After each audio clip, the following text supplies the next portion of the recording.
welcome to Proper Curious, the podcast for down-to-earth creatives. I'm Rachel. And I'm Liana, and we're two sisters exploring the world through a curious lens in a quest to live more creatively. So if you feel like that's you, grab a brew and join us.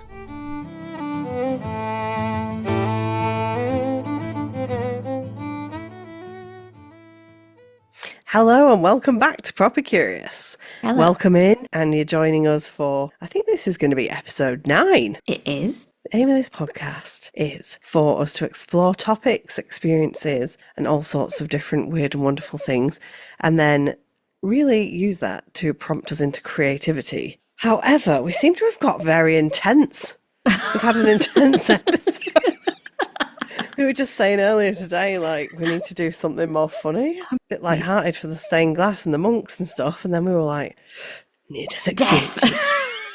And today we're going to speak about, you probably guessed from the topic, Hilma Af Klint, an artist. But obviously that's quite a meaty topic too. It is meaty. I'm like really intellectual.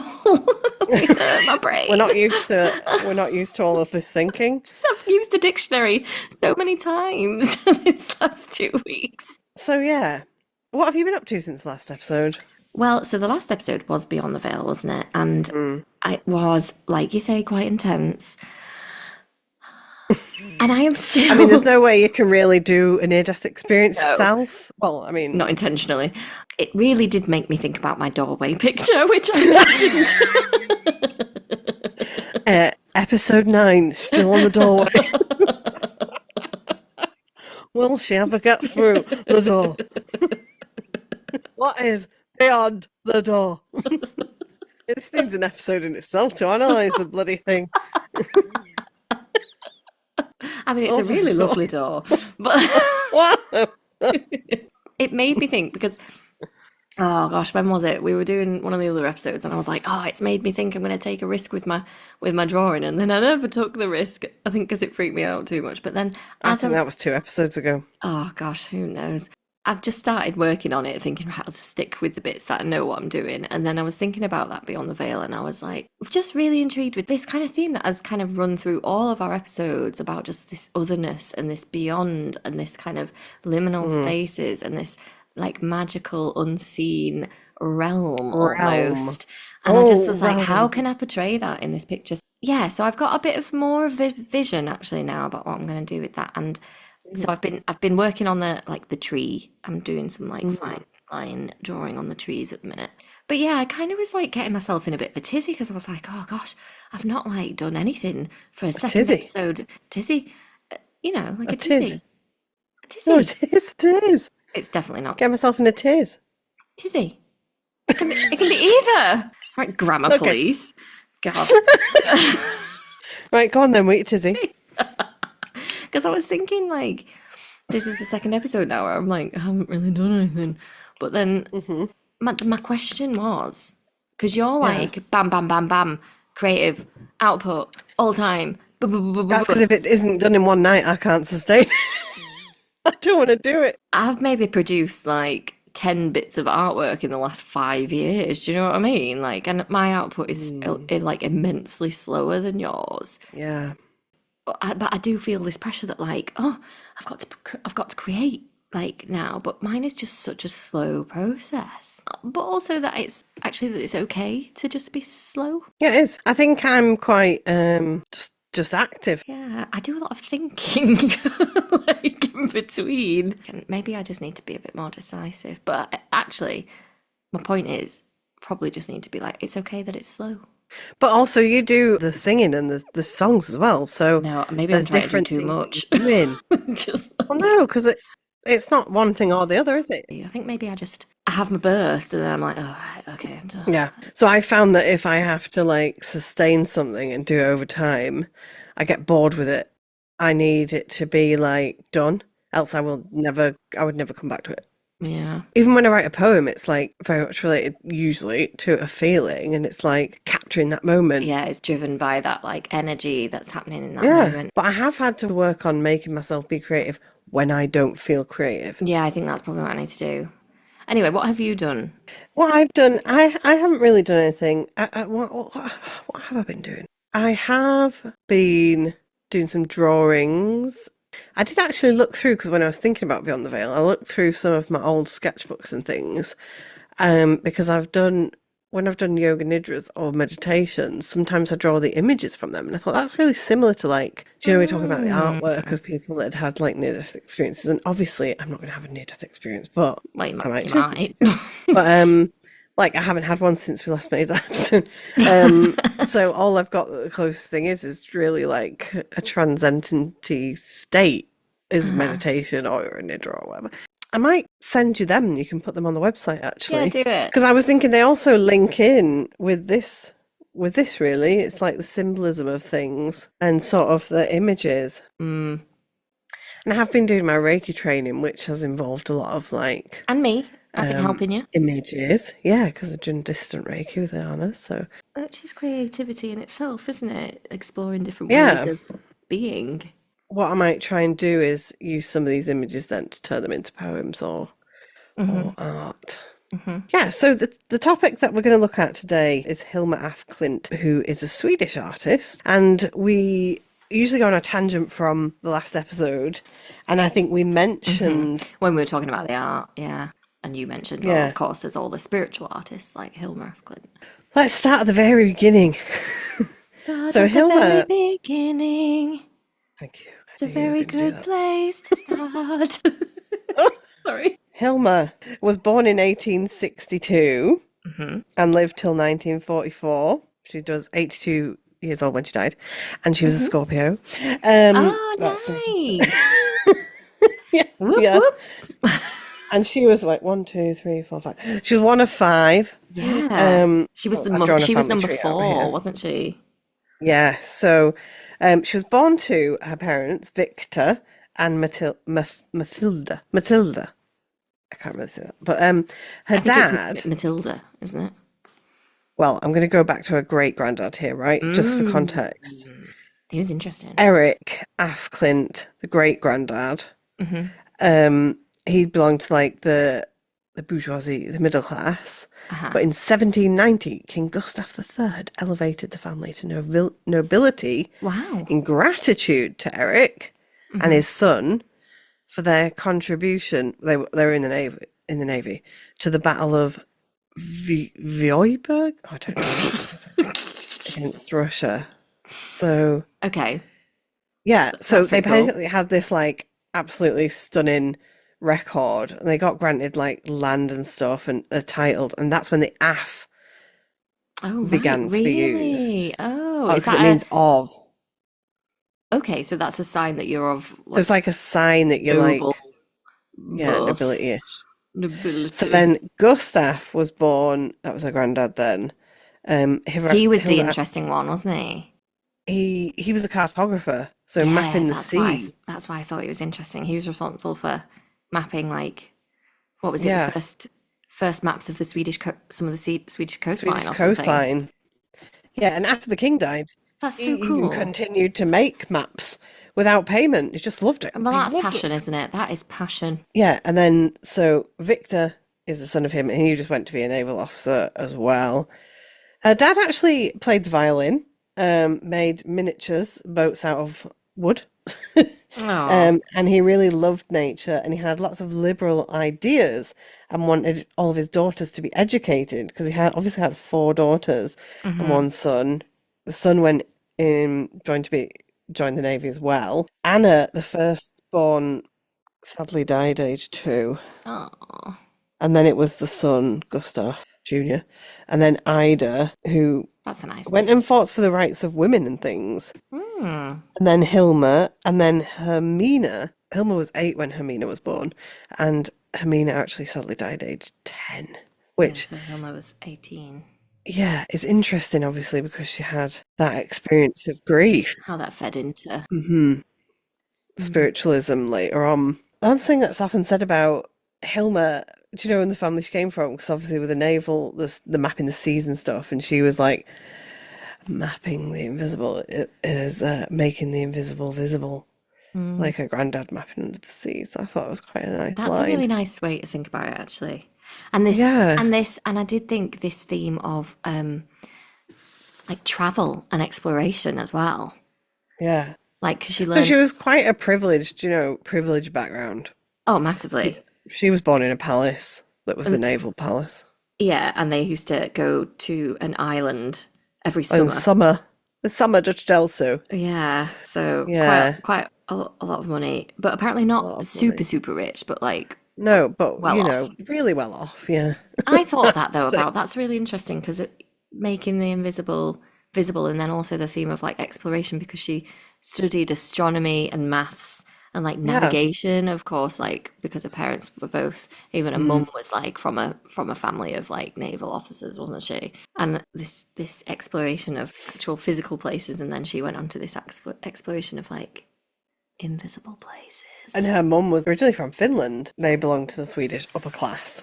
So then she went to study, Well, 1882, she went to the Royal mhm, Academy of Fine Arts in Stockholm. was supported by her family though, wasn't she, to do that? They had let women in, hadn't they? I think it Yeah, was so like uh, 1864 they yeah, so started letting she women was in. like second generation of like women being allowed at the academy, so it was still fairly new. Yeah. But I read that quite a lot of the aristocratic women weren't Mm. getting married or were choosing not to get married around that Yeah, because there was a like time. women's And liberation movement, yeah, wasn't and there? so the families were kind of thinking, well, they need to be able to support themselves in the arts Hmm. was one of the methods that they thought, "Oh, okay, well, that's acceptable. Well, we can encourage them to do that, but they weren't allowed to do certain things, like they weren't allowed to do like nudes, but Hilma did it anyway. They were kind of like Mm. more encouraged to do portraiture and landscapes Landscapes. and illustration. Oof, Yeah, grief. which she did many of those things, and she was really good actually, wasn't she? Actually had like a lot of like skill and talent. Portraits and painting of landscapes and things were really beautiful, but very different to her other stuff. And so the like political context that she was in is quite interesting, isn't it? Because Hmm. of the historic time period that they were in. Because obviously, like one thing that really intrigued me about her early years was that she was actually moving in artistic circles. Yeah. Even age 17, Hmm. she starts going into this. But then I don't know if her mum was going to these spiritualist things or whatever, but And that was really quite common at the time, wasn't it? yeah, and that was the rooms they used.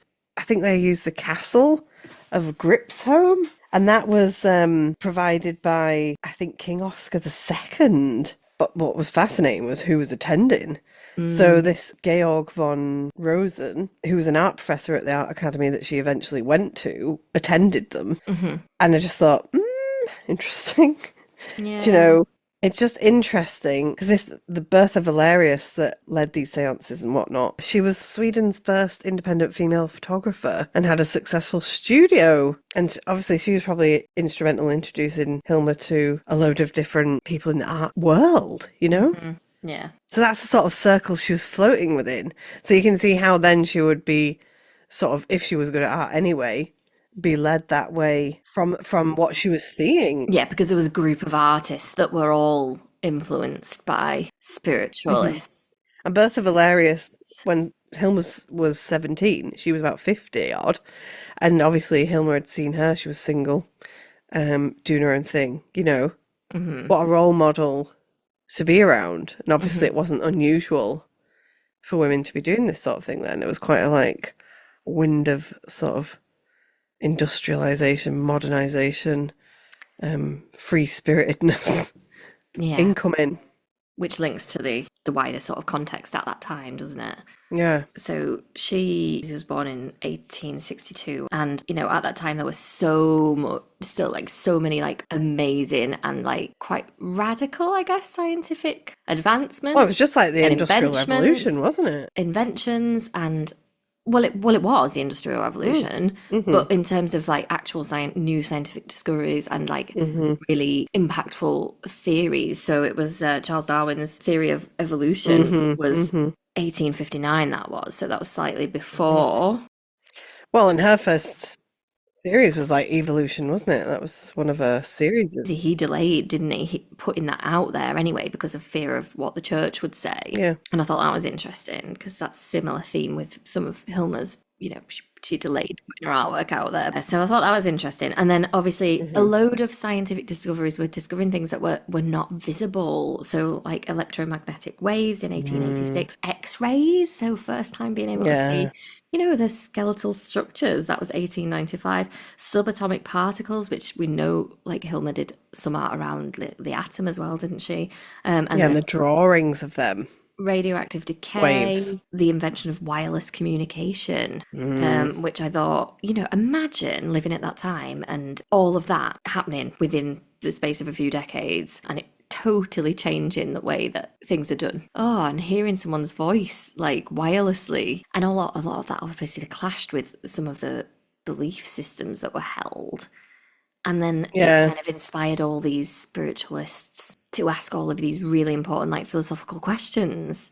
Well, and I think there was like some of them got really excited, didn't they? Because they were They're like, like, this is what's the confirming what we possibilities? thought, Yeah, but also like, what other possibilities are there out there? Like, what Yeah. else can we discover? Will we Did we not discover know about that's that's not actually being there? seen? Like what? Yeah. And I guess that's quite. And I think in terms of like how women were in society as well, there was this whole theosophy movement, which was founded by a woman as well, Hmm. Madame Blavatsky. I think in that there was a sense of like it was quite liberating because Mm. they were like, okay, so we've got this new science and it's changing what we thought about things. Where are the possibilities within this for us? And Hilma kind of setting herself in that social scene amongst women, having these radical ideas. So theosophy was It's this a spiritual movement, isn't it? And well, it it's classed as a about, religious spiritual movement, wasn't it? But it yeah, collected, 'cause it pulls from all religions.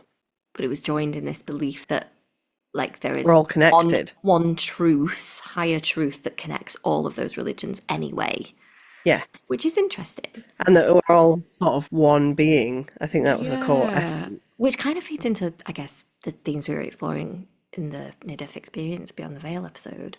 But yeah, the time that she was living in was incredibly exciting. And even though it was very much a man's world. Yeah. Do you know what I did find was, while you're saying that, Mary Wollstonecraft is an English feminist. She went to Sweden in the 1800s and she found Sweden to be far worse in terms of gender inequality. And she remarked on the stark class differences. Oh, that's interesting. So even though, Hilma's led this life of what we would think was radical freedom for that age, Yeah.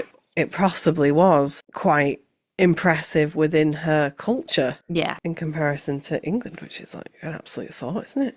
Yeah, so I think this like sets the basis off for her whole life, really. We know that when she was like 17-ish, she joined these circles run by this Bertha Valerius, the photographer. And she did keep a notebook, notes that came from these seances. And what's interesting is she kept this notebook for her whole life. Because she used it as inspiration, didn't she? Well, I think it was like an instrumental point in her life. Mm. This Bertha, she channeled someone called Ulla who criticised the state church and spoke about falsehoods of theological doctrine, which is interesting, and channeled many other people, including Voltaire. Wow. And Carl Linnaeus or something. He was a famous botanist. So that's quite wild. So she went then to one in 1886 that was by a Haldane Beamish, who was the king's pal. Mm-hmm. And the minutes were taken by Bertha Valerius, but Hilma was there. And in the minutes, she's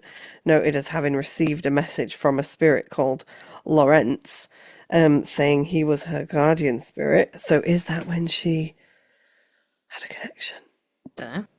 Don't know. And then obviously her and her friend Anna Castle, they met at the art school, and Anna Castle and Hilma lived together. Anna attended loads of these like spiritualist seance meetings with Hilma, and she was really, really, really well off. Mm. They then later joined, so they'd originally joined the Cloverleaf Society. That was the Bertha Valerius one. She left that in about like 1882, and then Anna and Hilma joined the Edelweiss Society, Yeah. which was run by Haldane Beamish. That was when she sort of started to encounter the Theosophists, who were like around at about 1888 in Sweden. And one of the things that's quite interesting is they used like various different equipments to channel the spirits at these meetings. So they Yeah. used like a psychograph and what's the palette thing? basically it's like a little board, you put a pen through it and it's on wheels and everyone touches it with their fingers and it like guides the pencil. I mean, why it Mm. always strikes me like if they are thinking the spirit was there, why did they even need to put their hands on it? To channel the energy because they were like channeling it. But do you know what I was thinking of was like as well, like this whole wave of spiritualism. I'm not quite sure why it started, but 'cause I was thinking, I wonder if there was any painters pre-Hilma that were sort of doing this, and there is like a lot. But one of the main ones that I absolutely love her paintings is Georgina Houghton. She was in England in 1871, so when Hilma was like 9, she put on her own exhibition Go herself Georgina. of her paintings from the spirit in London, and her paintings are beautiful, like Mm. really colourful. Just actually, I couldn't even find though a book on her That's so separately. I couldn't. weird. I think she wrote a book herself, What was the but reception to those paintings, though? it wasn't too good. I think Mm. she lost a lot of money doing that, but she was Oh, really pleased wow. that she had done it, and she actually sent a like calfskin bound copy of the book to Queen Victoria, who I don't think even wrote back to her. Ew. No, I mean that was a very confident move. I'm just looking at these abstract watercolor paintings, so that's really interesting. That was so earlier on. That was earlier on, but there was this whole thing when I was researching Hilma about like abstract art and who was the first, and was it Kandinsky Hmm. because he was the first person to do abstract? And it's like, no, no, he wasn't though. No, he Like, wasn't, and but actually, neither then was people, she. neither was she. And then people were like, No. no, she was the first. And people were really celebrating that on lots of things that I read. And then, but if you're thinking about this Georgina Houghton, and actually, some of these paintings of Georgina Houghton are very similar to Hilma's and predate Hilma's.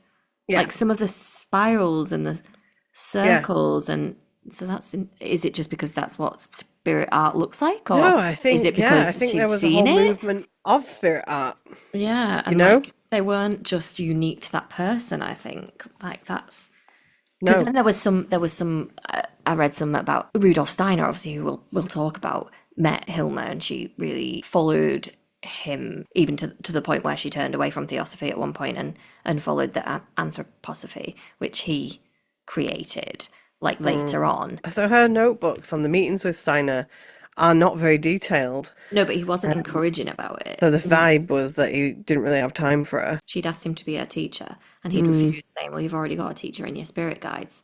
Yeah, so he refused to interpret them because Hilma herself didn't know what her paintings meant. Yeah, that's So she was strange. asking him to interpret them. How would And he he said, know why that? would you need me to interpret them if you've already got a teacher? By that, he meant a spirit guide. But he'd had in his possession like a notebook with some of her smaller scale paintings Mm. in that he potentially may have had on him when he met Kandinsky later on, who was also very into spiritualism. Mm. And some people have said, I think Kandinsky's stolen her ideas. But actually, when you think about the art that they were all producing under this, like, if you're thinking about that Georgina Houghton in a totally Oh, different yeah. place, they're quite, the movement of the spiral is quite a common. Everybody's similar. So one of the things that's really interesting, I watched a lecture by Kurt Leyland. It's on YouTube and it's called Thought Forms, A Key to Theosophy. And it's from the Theosophical Society. Which is still And going, yeah. yeah, it's actually, I have been to the Theosophical Society building in Edinburgh for a meditation session. So one of the things he was talking about was Annie Besant and Charles Ledbetter wrote a book called, funnily enough, Thought Forms in 1905. And when was Hilma's Oh, painting yeah. started? 1906. Yeah, Um, interesting. so That's when she he, received her message, wasn't yeah, it? Her commission from the High Masters. Kurt Leyland defines thought forms as inner subjective thoughts or feelings that have manifested as outer objective realities Hmm. perceptible to others. So the theory in the book was that our thoughts and feelings have forms that can affect others. So Yeah. like literal forms. So obviously we know that there's all of the scientific diagrams were coming out about radio waves, microwaves, and all of Yeah, this, like, yeah. oh, things we can't see that are actually real. And you know what's interesting is Annie Besant, who wrote the book, was the second international president of the Theosophical Society. So in this book, Thought Forms in 1905, was published some diagrams by a John Varley Jr. And it shows like 3 thought forms, and they're just like little squiggle. One's a little squiggle that gets bigger as it goes along, and that is the thought form of murderous rage. Wow. Then the next one is like a whooshing lines horizontally, and that is sustained anger. Murderous rage. I'm just laughing at that. Sustained anger. Gosh. And then the bottom one is like, it's almost like a silhouette, a white silhouette, but like lines coming out around that, and it's explosive anger. Wow. Why are they all centering around anger? Well, that was like the topic was like negative thought forms. Oh, right. 3 negative thought forms. So he and their decided that effect that's on what they others. looked. That's what they look like. That's what they look like. That's a diagram. How does he know that? Well, that's what he's. I don't know. I think so. But then it's just really interesting because in 1906, obviously Hilma started painting her Primordial Chaos series, and there's one of them in there that's like yellow and blue, and it's like a big, like spirally splodge. But it looks so much like, and even the like way the lines are in the background that are in blue, it's just very similar to that, To what he said. to those drawings. That's really interesting, is it? So, like, how much of that influenced her? It's just obviously like she had read about thought forms and like is expressing thought forms But that she's channeling. I mean, there's 2 points to make about that. The blue, she said, represented feminine energy, didn't she? And the yellow was masculine. And she worked mainly in those colours in that series, didn't she? Yeah. And then also the early one, that Primordial Chaos series, she said was, the pictures were painted directly through me without any preliminary drawings and with great force. I had no idea what the paintings were supposed to depict. Nevertheless, I worked swiftly and surely without changing a single brushstroke. So also in that book, in the Thought Forms book, they'd also provided a colour chart with what the colours represents. And the colours were by Eugenia McFarlane. They were painted. And if you look up the colour chart, actually you can get one on Pinterest. You can see the actual colour chart. So I sat with that and looked at her paintings, and it's just so interesting because it's like very similar palette. I mean, they're all the colours, but it's the way the colours are because it's like a texture in the colours as well. So, for example, in that colour chart, blue would be like devotion to a noble idea. Yellow is strong intellect. Pink is unselfish affection. A crimson red is like pure affection. Deep murky red is like sensuality. And then white is like viewed as the holiest of colours. And then Hilma actually had her own like dictionary of symbols and colours and elements that she'd written out, like interpreting her own images. And she'd given definitions to other colours like brown as unrest, or blue, belief in truth, bluish pink, trust in one's previous incarnations. Yeah. And then she had symbols that were like letters. So U equals spirit, W matter. So U and W would be like higher spiritual love. Yeah, and they feature quite a lot in those 2 letters, don't they, in her paintings? And then the other way around, WU is the concept of sacredness. And then VWU, life, matter, spirit.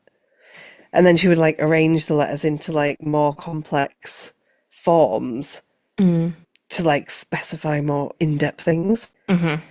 There's a lot of like spirals and snails throughout her paintings as well, which she said symbolise the universe, spiritual evolution, and the obstacles on humanity's way toward. And did you see the ones as well where the spirals and the sort of like snail, there was some that looked like ammonites? Yeah, and that was because they're like hermaphrodite. They're both male and female. So you think she was exploring ideas of gender? Oh, humongously. Male and female and gender was humongous for her. And obviously that relates into probably her sexuality. Obviously there's not any clear evidence that I can find that there was anything sexually between her and Anna Castle. However, they did live together for a while and travel to Italy and things. And there is a lot of paintings where Hilma called herself Ascot and Anna was called Vestal. Well, there's a painting called Eros, in 1907, which is vessel and asket, and then it like is the blue always represented Anna, and Hilma was always represented as yellow, and the blue and the yellow are like in loops together. It says vessel and asket in big letters between them, and then it joins in a spiral of their two colours in the middle. And it is, she said it was a fusion of colours and announces, among other things, understanding and love. So take what you will from that. Yeah. Anna paid for a lot of the paintings and trips in the studio on the island that Hilma later owned. Like, she funded her a lot. Yeah, she really did. And there was a group of 5, wasn't there? De Femme, the Yeah, 5. I heard about that. I was like, sounds like a And girl group, doesn't it? The so it's like a 5. spiritualist group of these 5 women. They were called Anna Castle, or I was calling her Cassell, but Anna Castle, Sigrid Hedman, who's a spiritualist, Matilda Yep, Nielsen, who's a musician, and she was sister of yep, Cornelia Sederberg, which was the other one, and obviously yes. Hilma as well.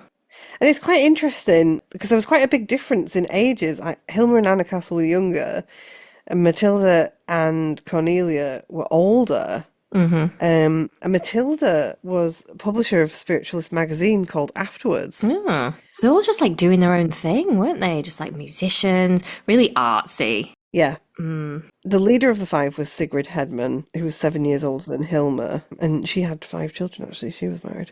And they used a planchette. That was the sort of precursor to Ouija boards, actually. And they did the automatic drawings, didn't they, through the spirits, where they had Yeah. just the squiggly lines or like And those words. automatic drawings look like her early pictures. Yeah. So her early pictures are like based on those, almost. And they together channeled various spirits, one of which was Gregor, a dead priest from the Middle Ages. But it does say that Hilma like originally wanted to like when she was 17 and then her sister died and like some kind of question around how much that influenced her wanting to actually contact, spirits of the deceased. But there was something that suggested she focused for a few years on trying to contact spirits of the dead, but then shifted away from that within this group, and they decided that they were past that and they were going to contact higher beings, like so these high masters who all had names. Yeah, and they communicated through them.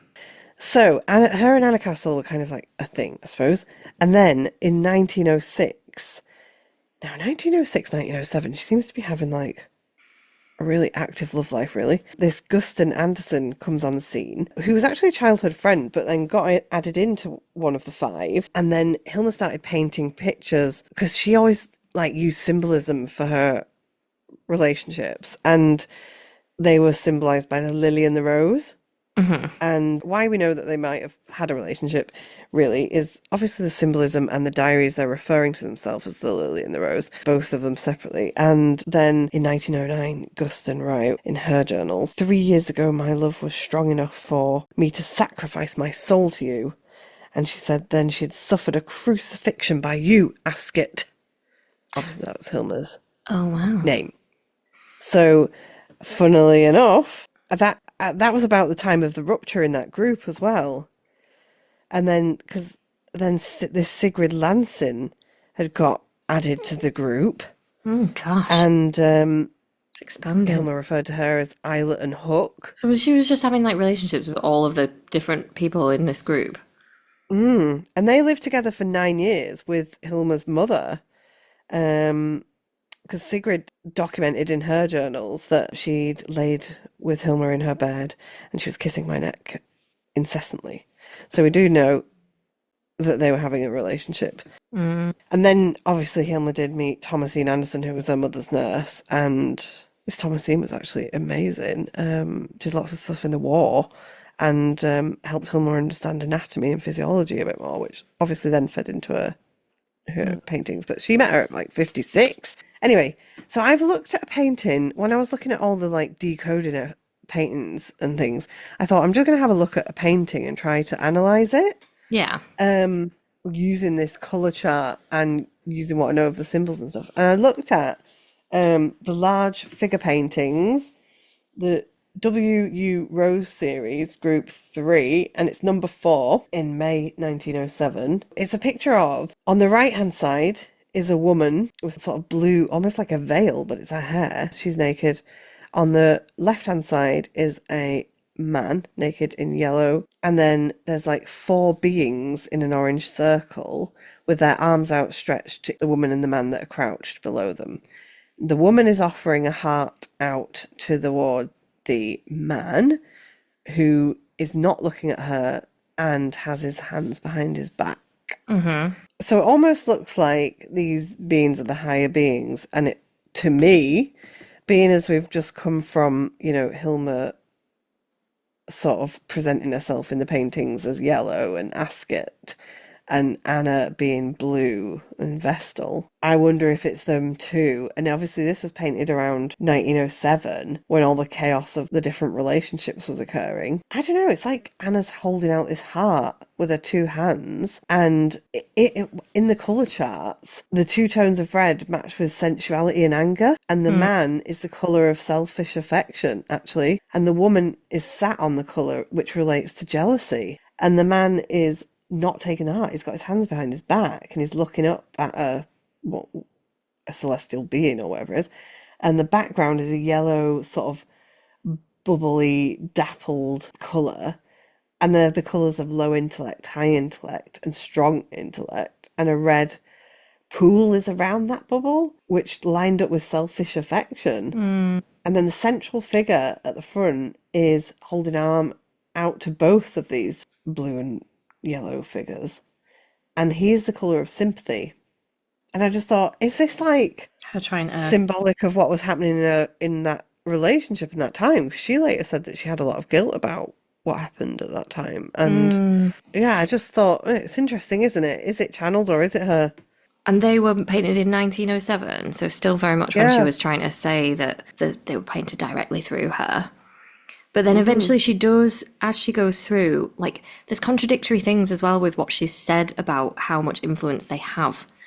Because in the same time she was saying that actually they're painted directly through her, she was also quoted to say, it was not the case that I was to blindly obey the High Lords of the Mysteries, but that I was to imagine that they were always standing by my side. And then later on, when she had like that 4-year, she had a 4-year break in her paintings, which coincided with taking care of her mum for 4 years, but also coincided with the time that Rudolf Steiner had kind of said, not sure about your paintings. And she then stopped describing the process as an external spirit acting through her. Instead, she said that she was just receiving and then interpreting the messages, which kind of gave her more subjective control over the process. So, like, it sort of shifted how she thought of that. And then eventually she stopped acting as a medium with her paintings anyway, later on. But she was still sort of like channeling. They were still and listening to spiritual, spirits. weren't they? Like, her paintings Yeah, because always. and there was a note in her journals when she was like near the end of her life in 1943. She was documenting that the spirits were telling her that Sister Bertha, I mean, this is a year before she died, Sister Bertha feels a lot for you, and that's Bertha Valerius, who she met when she was 17.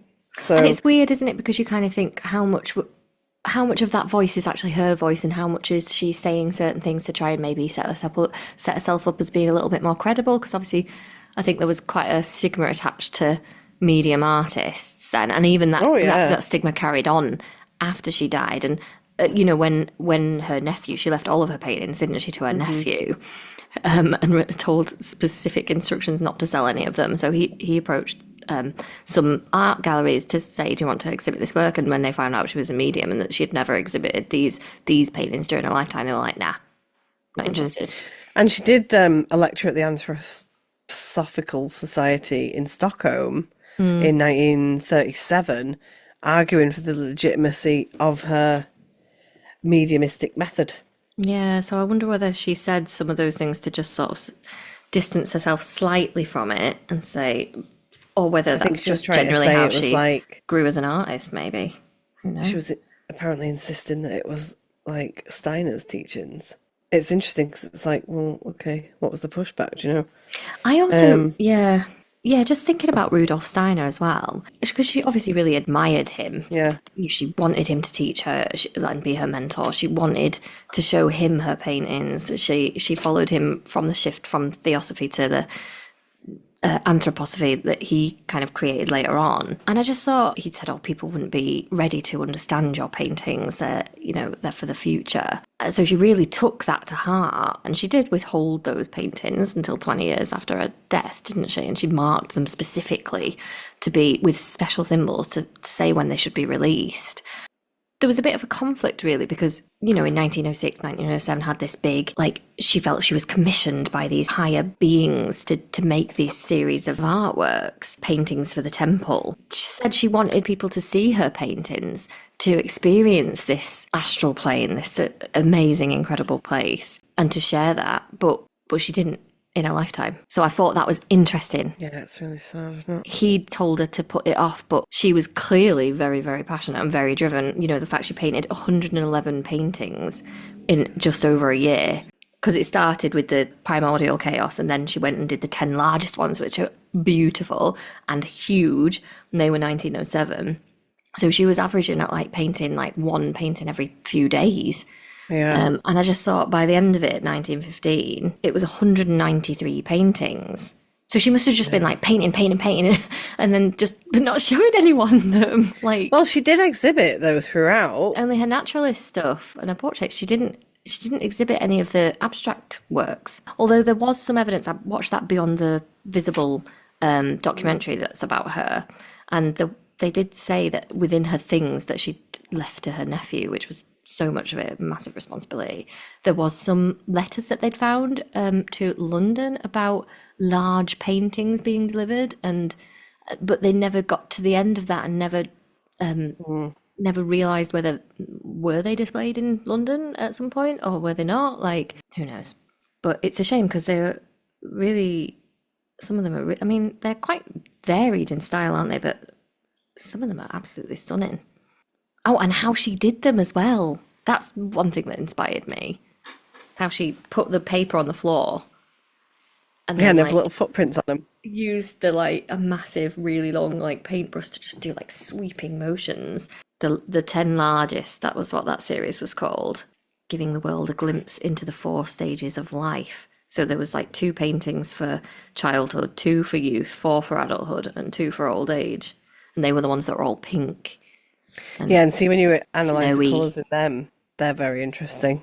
If you do sit down with a colour chart and look at them, I feel like it really tells a narrative of youth and turmoil and pressures of adulthood and stuff by the colours. That's interesting. Yeah, so she had this idea, didn't she, for her paintings for the temple and to create the temple, which she never got to do. But you know what was a beautiful ending, I thought, in that way? Because obviously she never exhibited in her life, but in the Guggenheim Museum, which funnily enough is a spiral building. Yeah, which she described. Pure white spiral building. And her paintings were exhibited in a spiral, you could walk up and ascend with them. And that's exactly what she wanted. And it's it's almost prophetic, isn't it? So I just thought that is beautiful. She was obviously a very interesting, quirky, incredible woman. But, I can't help but think, she was just living this quite privileged life, really. Oh, yeah. Being given the liberty to just do all this lovely artwork, even though they did fund, her and Anna Castle did do all those veterinary drawings, didn't they? That was part of where their money was coming and they from, illustrated a veterinary textbook. Illustrated a book on horse surgery. Yeah. Together. It was horse, and then sex organs of animals and whatnot, which is interesting because that really filters into a lot of paintings as sex organs. But and then children's books illustration, and then various commissions for sort of landscapes or portraits or whatever. Even then, traveling around Italy and whatnot with Anna, who's probably paying for that. I think she did fund some of that actually from selling her works, natural works. But I think Anna did pay for a lot of it. But just going off around the place. She went off all over the place, didn't she? And she was really influenced by Renaissance art and early Christian art as well. which Yeah. affected some of her choice of like use of like metal leaf in her paintings and things, which looks stunning, which is what she used in some of the ones that I find. And she used a lot of like Christian iconography and Yeah. geometric shapes towards the later paintings as well. One of the things that the documentary kind of was finishing on, that Beyond the Visible documentary, was about how this question again about like abstract and her being like the first female abstract artist, which I don't think is true actually. Well, no, But then I'm not an art critic because or there's Georgina historian, so I Houghton. don't have a clue. But Well, there's other ones before that. yeah, and also prehistory, like prehistoric art and things. But they were talking a lot about like rewriting art history, and that was a really big focus for that because, you know, she challenges like everything that like has been written about abstract art, and it's been avoided by institutions because it raises questions about women in art and abstraction and spirituality. I was like, yeah, that's a wider thing, isn't it? Definitely not just her. That's happened to All women artists. Well, most women artists. It's female artists. Do you know, even yeah. when she did exhibit even her boring paint, well, her more conventional paintings, that they were like squashed into a back room and the men were up and centre. Do you Yeah, know, this is yeah. just a way of like how sexism's occurred through time. That's probably the point of that, isn't it? Is that her art's so similar to Kandinsky's in style, but we've never heard of her, you know, we never heard of her until like, what was it, 2018, 2017, 18? Well, she had a massive, it was 2013 that there was a massive exhibition that was put on by Iris Muller Westerman, who was the curator responsible for it. And it was at the Moderna Museet in Stockholm, and that was in 2013. But originally, the Moderna Museet had declined in the like 70s to display any of her work because they were just like, no. Yeah, he was trying to donate it, wasn't he? The Yeah, nephew. and they weren't interested at all. But then in 2013, this massive, beautifully curated exhibition was put on by this Iris Muller Westerman. And what I found interesting was her comments on the visitor reaction to the paintings. They're massive. Some of them can be quite powerful when something's that huge in front of you. But she said, you know, people's reactions were like sometimes people would just like burst into tears, like seeing these paintings, like really powerfully moved by them. And she said that she believed it was because of the sheer size of them and that they are just beautiful, but also she believed there was a sort of energy that was coming from them. And I thought, there's that energy coming from them because they're spiritual paintings.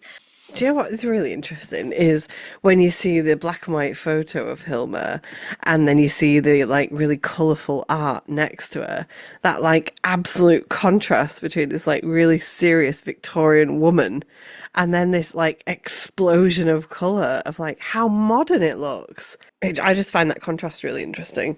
But I think that's because we've got this inbuilt, almost like stereotype, I guess, in our head of what Victorian women were like. Yeah, or But like, actually, there was so much more to them, and this is what I guess well, they were us. people like people like Hilma are challenging that, aren't they? And also, she was a vegetarian, and she always wore black. And then Hilma actually died in 1944 after a traffic accident. She fell off a bus. And she wasn't actually buried with Thomasine, which she wanted to be. Yeah, I thought that was That was odd. quite The sad. family chose to inter her in like a family grave instead, didn't they? Yeah, Which I thought which is was... quite sad. But they'll be together in the astral plane, so it's fine. Yeah, good. Yeah, so what I was concluding on was, overall, I think one of the most inspiring aspects of it is her output to me and the activity. And just continual painting and looking at, and you know, I'm a fan of ideas, clearly, and thinking, and just the way that she's continuing to like ingest new ideas and think about things and like keep sort of developing this world in her inner world and everything. Yeah, and she was like really curious about all these different religions and philosophy and spirituality and like how that all fed. And like you Into say, things, and even like the exploring gender, and sexuality and just exploring that in challenging what everything. gender means at that Yeah, time. I mean, yeah. that is Yeah, it's new. fascinating. She was clearly just really interested in the world. Yeah, and able to sort of, I think where the privilege comes in is the time, and Yeah, to like when I was create. thinking about it, like it's just like, wow, like all of this freedom that she had. Yeah. Like when I was reading the autobiography, it was just striking me like all of this time for reading and ingesting and just processing all of this stuff uninterrupted. Yeah, no children to No children, interrupt her. doing art, floating around in a studio on an island. Traveling around to lovely places with a notebook and making sketches. Yeah, that bit made me think, like, where was the pressures, you know? Mm, And then I was thinking, surely they'll become some around the wartime, but, you know, the First World War. But I think they just moved so that it was less of a impact on them, yeah. Oh gosh. My final thoughts, I think, thinking about the context of the time that she was in as well, was just like that, all of that potential and possibility of a moment in history. And this group of women getting together and just really pushing the boundaries of what they understand and know and have been taught previously, experimenting with different things, like blending that science with the spirituality as well. All those new scientific discoveries and all of those spiritual and philosophical kind of inquiries into just like this unseen realm. And I just thought that how exciting and how like liberating that must have felt at times for those women. The Enlightenment. Yeah, and men as well, but you know, just generally society in that time was just sort of, it was a really, literally the turn of the century, but also like a really exciting time to live in, I think. So that's what I was left with. I thought that was quite inspiring. Yeah, and it's interesting whenever there's an upsurge in technology and industrialism, that there also typically tends to be a rise in spirituality.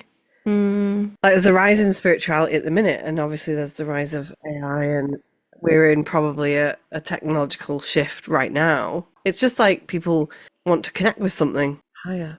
Or that they can feel it's like changing really, really fast into something that's less human, so that they want to tap back into stuff that they feel is at the core of our very being.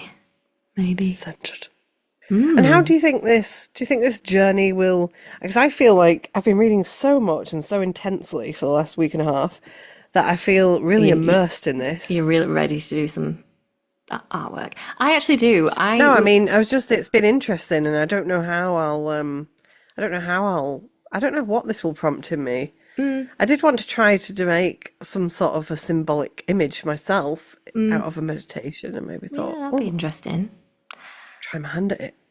I just thought I would really love to go, and I was thinking about all of her artwork and the kind of actual methods she used to do the really, really huge ones. And I would love to do a really huge piece of art, but then I was like, actually, I was like trying to think of how I could do that in my house. And I was like, I don't think I've even got the space to do a massive piece of artwork like that. And then I was like, maybe I could do it at work and just use one of the rooms. But and then I was thinking about this idea that I was talking about at the start about just getting something done. Do you know what I mean? And like doing it in the moment and not being so held upon what it looks like. So I thought, actually, where is the times when you go and you like make really, really big artwork in the moment and it's really fun? The beach. So I think what I'm going to do is I'm going to take Dylan. You know when you like draw stuff in the sand? Draw massive things at the beach with big sticks. I was like, my big stick could be my massive paintbrush like Hilma used, and I'll just let myself go flowing around the sand. Why don't you just put a piece of paper the size of the dining room table? One, stand on the dining room table. No, walk around it. No, because she stood on it, and I want to do it like that. I want to stand on it and then like just have my... I'm going to do the beach thing, right?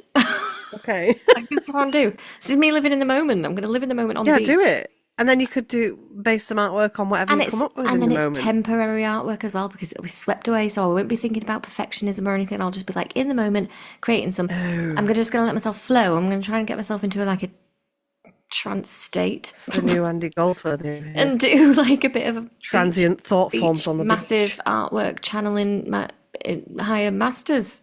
The tide of emotions. Yeah, I was thinking more of the symbols. I quite like the symbolism aspect of it, and I was wanting to dive more into that and see. That's interesting. I'd like to learn about what the symbols would mean. You know, because I started looking at esoteric symbols and different religions, and I found quite a lot of similarities between them interested me. Yeah. That's interesting. Well, we'll see where we go with that. Yeah. Hopefully that'll inspire you also. Who knows where we will go from this for our next topic? Somewhere more fun. We've been a bit heavy for the last couple. Yeah, I absolutely need to have a laugh. So we want to go on an adventure and we want to explore something. How exciting. Anyway. Yeah. We'll say bye. We'll wrap this up. Oh, lovely. Well, enjoy looking at Hilma's paintings if you haven't already, because there's loads of them. I mean, over 1,000 was the end product. And there's going to be an exhibition in Dublin in September, isn't there? Which I'm very tempted to have a proper curious trip. I think so. We should make a pilgrimage to Dublin. Because do you know what else is in Ireland? A lot of Neolithic sites. Oh, yes, please. Oh. Just give me the Neolithic sites. Neolithic sites and Hilma. Oh. This is the first abstract art. There's a lot of spirals on the old monuments there. This is it. This is it. Okay, right. Well, we'll leave it there before we get on distracted. Okay. Okay. Thanks. All right. Bye. Bye.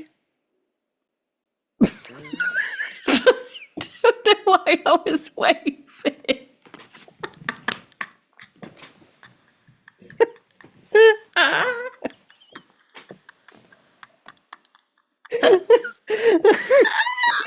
That reminded me of play days.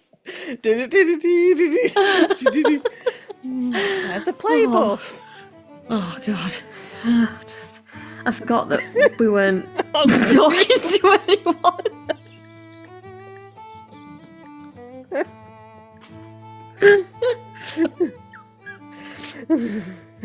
Thought I had an audience.